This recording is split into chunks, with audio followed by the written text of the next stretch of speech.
नमस्कार दोस्तों, स्वागत है आपका एचआर ताज़ा खबर हिंदी न्यूज़ पर। सत संमत 1947 विक्रम संमत 2082 आज अश्विनी मास के कृष्ण पक्ष की 10वीं तिथि और दिन मंगलवार है और अंग्रेजी तारीख 16 सितंबर 2025।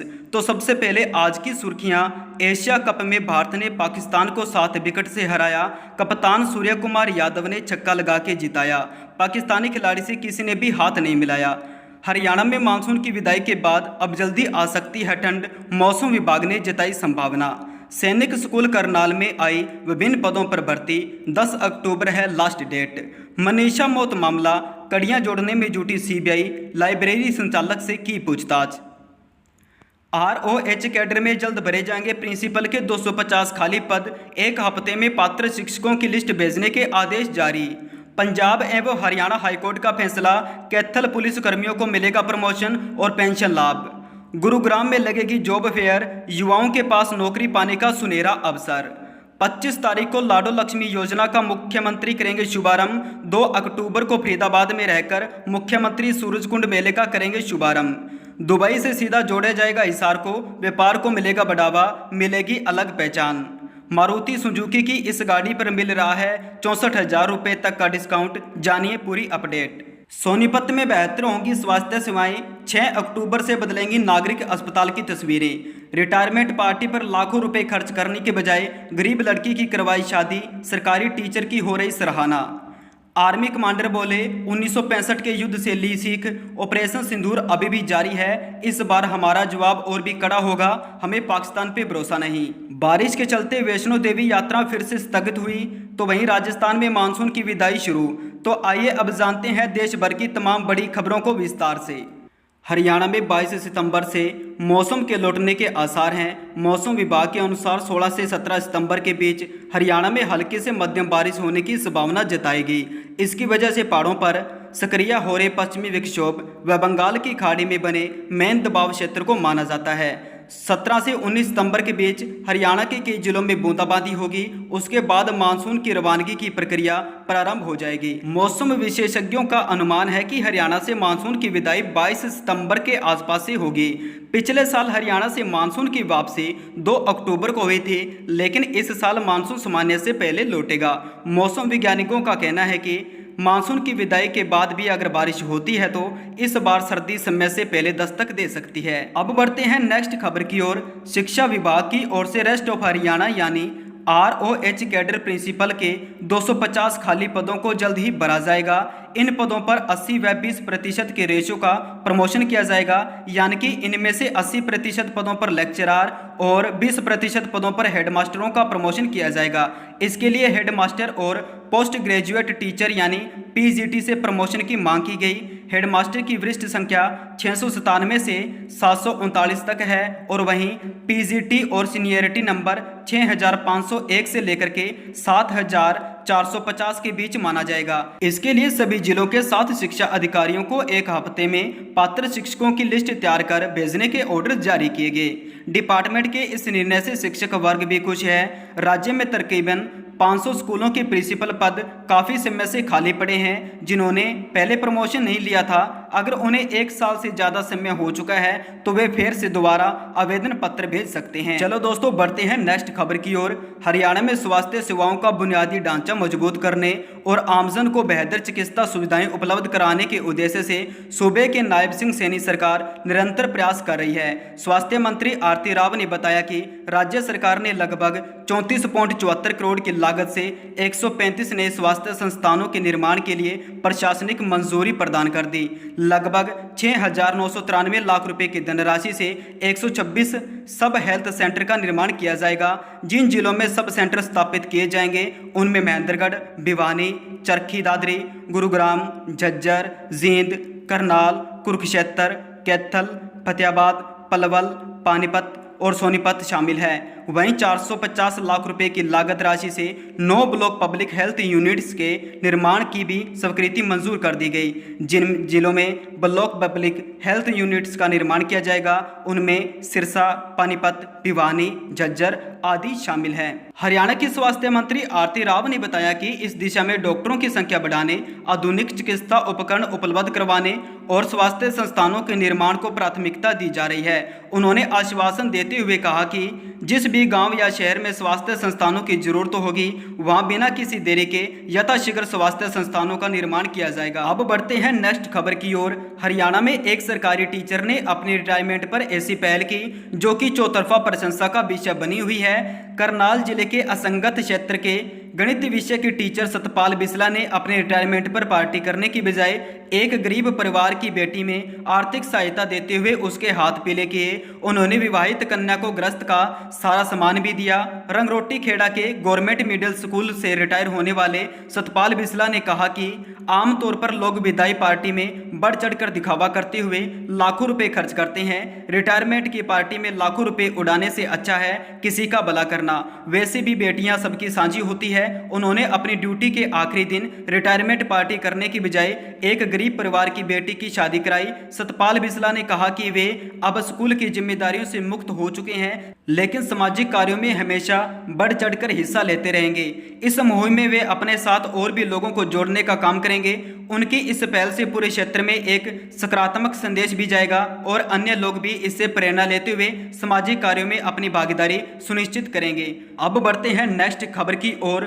पूरे देश का स्मार्ट मैप बनेगा और हर घर डिजिट डॉट भी होगा। भारत दुनिया का पहला ऐसा देश बनने जा रहा है जहां जनगणना के साथ साथ हर घर, दुकान, धर्मस्थल, होटल का डिजिट लेआउट मैप तैयार किया जाएगा। इसकी शुरुआत 1 अक्टूबर से होने वाले मॉक ड्रिल के साथ हो रही है। यह काम 60 दिन तक चलेगा। जनगणना कर्मचारी smart mapping, location tracking, data collection और रियल टाइम डाटा ट्रांसफर जैसे कामों का अभ्यास करेंगे।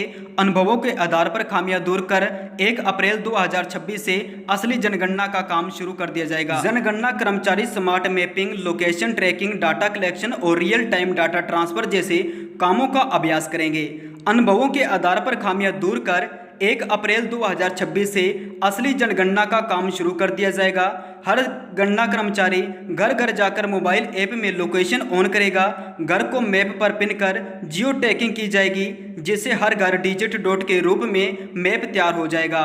इससे पूरे गांव और शहरों का मैप बन जाएगा। फायदों की बात करें तो देश में किसी भी प्रकार की आपदा आने पर तुरंत पता चल जाएगा कि घर में कितना नुकसान पहुंचा है। इससे राहत सामग्री पहुंचाने में भी आसानी होगी। और वहीं विधानसभा और संसदीय सीमाएं निर्धारित करने में सरकार को किसी भी प्रकार की परेशानी का सामना नहीं करना पड़ेगा।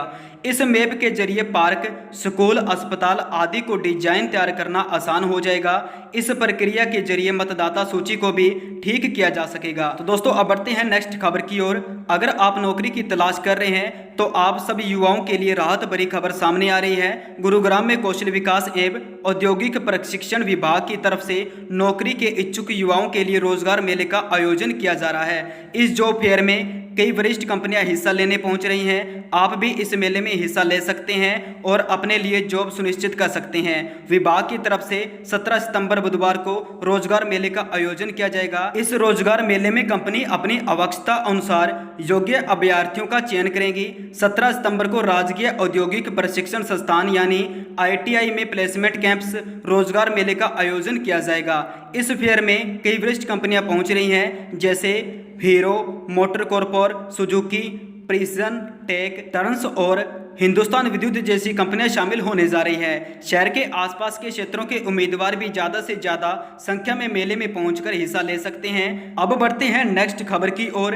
हरियाणा के सोनीपत जिले में बेहतर स्वास्थ्य सेवाओं की उम्मीद लगाए बैठे आम लोगों के लिए एक अच्छी खबर सामने आई है। यहाँ प्रदेश सरकार ने जिला नागरिक अस्पताल में मरम्मत कार्यों के लिए 6 करोड़ 94 लाख की धनराशि जारी कर दी, जिससे कि अस्पताल भवन की दीवारें, पानी का रिसाव और जर्जर ढांचे के मरम्मत जैसे कार्य किए जाएंगे। जिला अस्पताल सोनीपत की बिल्डिंग काफ़ी पुरानी हो चुकी है। ऐसे में बरसात के समय इमरजेंसी वार्ड से लेकर के ओपीडी, शिशु वार्ड की छतों से पानी टपकता है, जिसके चलते स्वास्थ्य कर्मियों के साथ साथ मरीजों और उनके परिजनों को परेशानी झेलनी पड़ती है। अस्पताल प्रबंधन द्वारा बार बार बिल्डिंग की मरम्मत की मांगे उठाई जा रही थी। अब मुख्यालय की ओर से अस्पताल की मरम्मत कार्य के लिए बजट राशि जारी कर दी गई। शुरुआत में यह 100 बिस्तर का अस्पताल था, लेकिन अब इसकी क्षमता बढ़ा करके 200 बिस्तर कर दी गई है। इसके अलावा परिसर में 100 बिस्तर वाला मातृ एवं शिशु विंग भी तैयार किया गया। चलो दोस्तों, अब बढ़ते हैं नेक्स्ट खबर की ओर। नई गाड़ी खरीदने वालों के लिए एक बड़ी अपडेट सामने आ रही है। मारुति सुजुकी ने अपनी पॉपुलर फैमिली कार वैगनोर पर यूजर्स को बड़ी राहत प्रदान की। जब से सोशल मीडिया पर जीएसटी रिफॉर्म की खबरें सामने आई है, तभी से ही बड़ी कंपनियों की तरफ से गाड़ियों की कीमतों को रिवाइज कर दिया गया है। वैगनोर के सभी वेरिएंट की कीमतों पर भारी डिस्काउंट यूजर्स को मिलने वाला है। इस ऐलान के बाद मारुति सुजुकी वैगनोर पर अब 64,000 रुपये तक का डिस्काउंट मिलेगा। अगर आप इस गाड़ी के लिए भी वेरिएंट को परचेज करते हैं तो आपको कम से कम 50,000 रुपये और अधिक से अधिक 64,000 रुपये तक का भारी डिस्काउंट मिल जाएगा। मारुति वैगनोर की शुरुआती एक्स शोरूम कीमत की बात करें तो 5,78,000 रुपये से शुरू होकर के टॉप मॉडल 7,62,000 रुपये तक जाती है। अब बढ़ते हैं नेक्स्ट खबर की ओर। गरीब परिवारों के लिए राहत भरी खबर सामने आई है। 22 सितंबर से जीएसटी दरों में कटौती हो रही है, जिसके बाद दैनिक इस्तेमाल की बहुत सी सारी चीज़ें सस्ती होने वाली है। जीएसटी की दरों में गिरावट का लाभ लोगों को मिलेगा। 22 सितंबर से तमाम ज़रूरतों की सभी चीज़ें सस्ती होंगी। इसी तरह कुछ रिफाइंड तेल की कीमतों में गिरावट दर्ज की जाएगी, क्योंकि इस पर जीएसटी रेट 12% से घटा करके 5% कर दिया है। अब सभी खाद्य तेलों को 5% जीएसटी स्लैब में रखा गया है। इस बदलाव के बाद रिफाइंड तेल की कीमतों में 7% तक की गिरावट देखने को मिल सकती है। अभी 1 लीटर रिफाइंड ऑयल की कीमत की बात करें तो 140 रुपये से लेकर के 180 रुपये के बीच चल रही है। इस पर नए जीएसटी रेट लागू होने के बाद कीमतों में 10 से 20 रुपये तक की गिरावट दर्ज की जाएगी। कुछ ब्रांड जैसे कि 180 रुपये में 1 लीटर खाद्य तेल बेचते हैं। ऐसे में नए जीएसटी दर लागू होने पर इसकी कीमत में 13 रुपये तक की कटौती देखने को मिलेगी। केंद्र की मोदी सरकार ने नए जीएसटी के तहत अब सिर्फ 2 स्लैब यानी 5% और 18% को ही रखा है। सरकार ने 12% और 28% जीएसटी स्लैब को खत्म कर दिया गया है और इस स्लैब में शामिल ज़्यादातर चीज़ों को बाकी के 2 स्लैब में शिफ्ट कर दिया गया है। चलो दोस्तों, अब बढ़ते हैं नेक्स्ट खबर की ओर। हरियाणा के हिसार के महाराजा अग्रसेन हवाई अड्डे से जल्द ही अंतर्राष्ट्रीय उड़ानें शुरू हो सकती हैं। हिसार से दुबई के बीच कार्गो सेवा शुरू करने के लिए प्रयास किए जा रहे हैं। इससे किसान अपने उत्पादों को सीधे विदेश मंडियों तक भेज पाएंगे। वहीं हिसार के व्यापार को भी पंख लगेंगे। यह प्रदेश के किसी भी एयरपोर्ट से पहली अंतर्राष्ट्रीय उड़ान होगी। बता दें कि हिसार एयरपोर्ट से दिल्ली, अयोध्या, चंडीगढ़ और उदयपुर के लिए फ्लाइटें चलाई जा रही हैं। हिसार एयरपोर्ट को एयरपोर्ट अथॉरिटी ऑफ इंडिया की मदद से नई तकनीकों से लैस किया गया है। इससे खराब मौसम और रात के समय में भी उड़ानें संभव होंगी। दुबई तक कार्गो सेवा शुरू होने से हिसार और आसपास के किसानों को फायदा मिलेगा। वे सब्जियां और फल आसानी से विदेश तक भेज पाएंगे। चलो दोस्तों, अब हम बढ़ते हैं नेक्स्ट खबर की ओर। सैनिक स्कूल कुंजपुरा करनाल में nursing assistant, band master, lab assistant के पदों पर भर्ती होने जा रही है। नर्सिंग असिस्टेंट की भर्ती रेगुलर आधार पर होगी, जबकि बैंड मास्टर और लैब असिस्टेंट की भर्ती कॉन्ट्रैक्ट आधार पर होगी। इच्छुक उम्मीदवार इन पदों के लिए अपने आवेदन भेज सकते हैं। लैब असिस्टेंट के लिए आवेदक साइंस स्ट्रीम से 12वीं पास होने चाहिए। आवेदकों को फीस का भुगतान 500 रुपये के बैंक ड्राफ्ट के माध्यम से करना होगा। न्यूनतम आयु 18 वर्ष और बैंड मास्टर के लिए न्यूनतम आयु 21 वर्ष रहेगी। अधिकतम आयु 50 वर्ष तक की गई है। आवेदन करने के लिए आखिरी तिथि की बात करें तो आपको बता दें 10 अक्टूबर है। उम्मीदवारों से विनम्र निवेदन है कि भर्ती के लिए आवेदन करने से पहले अपने आधिकारिक विज्ञापन जरूर देख लें। इन पदों के लिए उम्मीदवारों को ऑफलाइन माध्यम से आवेदन भेजने होंगे। चलो दोस्तों, बढ़ते हैं नेक्स्ट खबर की ओर। मनीषा की मौत के 1 महीने बीत जाने के बाद एजेंसियां हत्या या आत्महत्या की गुत्थी सुलझा नहीं पा रही है। दिल्ली की सेंट्रल फोरेंसिक टीम की ओर से घटनास्थल पर सीन क्रिएटर किए जाने के बाद अब सीबीआई अधिकारी एक एक कड़ी जोड़ने में जुट गए हैं। शनिवार को इलाके में सीबीआई की सक्रियता बेदखम देखी गई। अधिकारी भिवानी में रेस्ट हाउस में बंद कमरे में सीन क्रिएटर के बाद आंकलन और मंथन करते दिखाई दिए। सीबीआई टीम मनीषा की मौत के मामले से जुड़े सभी गवाहों से कई बार पूछताछ कर चुकी है और 3 बार घटनास्थल पर जाकर भी आंकलन किया गया। 11 अगस्त से लापता मनीषा का शव 13 अगस्त को मिला था। मामले की जांच में सीबीआई टीम 3 सितंबर से जुटी हुई है। मनीषा की तीसरी पोस्टमार्टम दिल्ली एम्स की रिपोर्ट पर भी अभी तक कोई खुलासा नहीं हो पाया है। मामले में गुत्थी सुलझाने का दबाव अब सीबीआई अधिकारियों पर स्पष्ट रूप से नजर आने लगा है। दोस्तों, आज की खबरों में बस इतना ही। जुड़े रहिए HR ताजा खबर हिंदी न्यूज से। नमस्कार, इसी आशा के साथ आपका दिन शुभ रहे। हरियाणा और देश दुनिया की जुड़ी हुई खबरों से अपडेट रहने के लिए सबसे पहले एकमात्र हिंदी चैनल HR ताजा खबर हिंदी न्यूज को सब्सक्राइब कर लें और बेल नोटिफिकेशन को ऑन करना न भूलें। नमस्कार।